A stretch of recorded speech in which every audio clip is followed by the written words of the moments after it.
guys, how you doing? Hope you're all okay. Well, tonight we've come somewhere a little bit different. Come to a place called Knowlton Church, which is probably about 5 or 6 miles outside of Wimborne if you head in kind of north-west, I guess. Anyway, I've just found this little spot here, and there's all, you can see all these ribbons and there's cards and all kinds of things there. It must be some kind of I don't know, not seen it before, maybe like a remembrance thing perhaps of people who've died, or I don't know, I'm not really sure to be honest. Anyways, yeah, the shot I've got, I don't know if you can see it through the trees, so you've got 2 yew trees either side with the church in the background there, and you've got all these ribbons and colours in the foreground. So what I've done, I've bracketed it just to see, so I can bring it, because it's quite dark obviously with the yew trees in the foreground there, so hopefully I can just bring those out a bit and bring some of these colours out as well. So it's just something a little bit different, and yeah, the sky's looking good tonight, so hopefully we'll get a nice sunset as well, but we'll just have to wait and see. It's an unusual place, this, because the church itself was built in the, I believe, in the 12th century, and it was built on, I think it's a Neolithic, Iron Age, Bronze Age earthworks. And actually, I'll show you in a little bit, hopefully, when I get out of here. If you look around, there's all these mounds, and they're classed as a henge. And I know we normally think of a henge as like Stonehenge, but apparently there's quite a few henges around the country, and this is one of them. It ceased to be a church, I think it was about 1700 and something. There was a small hamlet around here, which obviously was the local church for that, but that all disappeared, and all that's left is a few remains. And the other thing, it's one of the most haunted places in Dorset apparently. So if you're coming out doing astrophotography, just beware, because there might be a few ghosties around. So anyways, I'm going to crack on now and carry on, so we get a few more compositions, and I'll speak to you in a bit.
Okay guys, what I've done now is I've moved just across the field a bit here, and what I've got going on now is I've got the sun just dropping down behind the church, and it's just clipping the centre part of the church, and what I'm getting is a nice little starburst on that, which is great. And also what I've done is I've put an ND3 grad on just to kind of bring the colours out of the sky a bit. And it's all looking pretty good. I've got some lovely shadows just in the foreground here, a little bit of grass on the front there just blowing around the wind a bit, and it's lovely, yeah, so I'm really pleased with that shot. And so I'll put it up at the end there so you can have a look at it, but yeah, it looks all good for a good night's photography here so far. I seem to have the place to myself. There's a couple of youngsters earlier on, but they seem to have gone, so that's great. So typical that, isn't it? I was busy concentrating on the church, and next to me there's a rainbow kicking off. So I quickly rushed around to try and get some pictures of that, but I'm not sure how they come out. There we go. To keep your eyes open, look around all the time. Anyways, let's crack on and see what else we can get.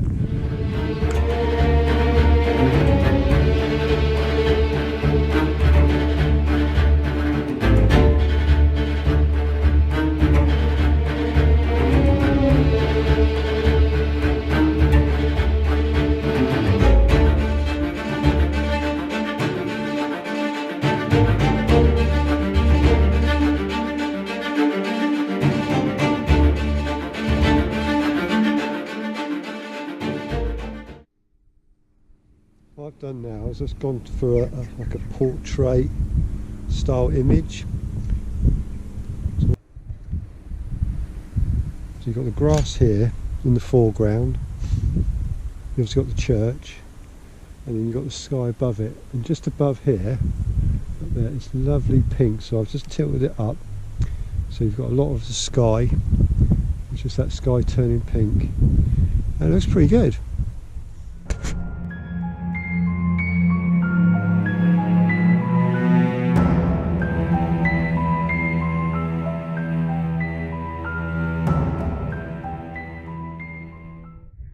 Okay guys, sorry I haven't got back to you sooner, but it's all been kind of kicking off here. We've had rainbows, we've had sunsets, we've got a lovely cloud formation over there.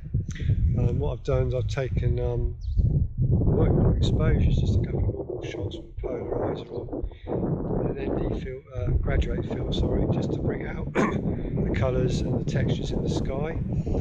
And yeah, really pleased with those. From the back of the camera they look pretty good actually, so hopefully, fingers crossed, they'll be alright. Just going to wait around for a bit just to see whether the rest of this sky kicks off, but other than that, it's been a good evening. So what I'll do is I'll finish off now, and just to say thanks again for watching, thanks for listening, take care of yourselves, and I'll see you soon. Cheers, bye.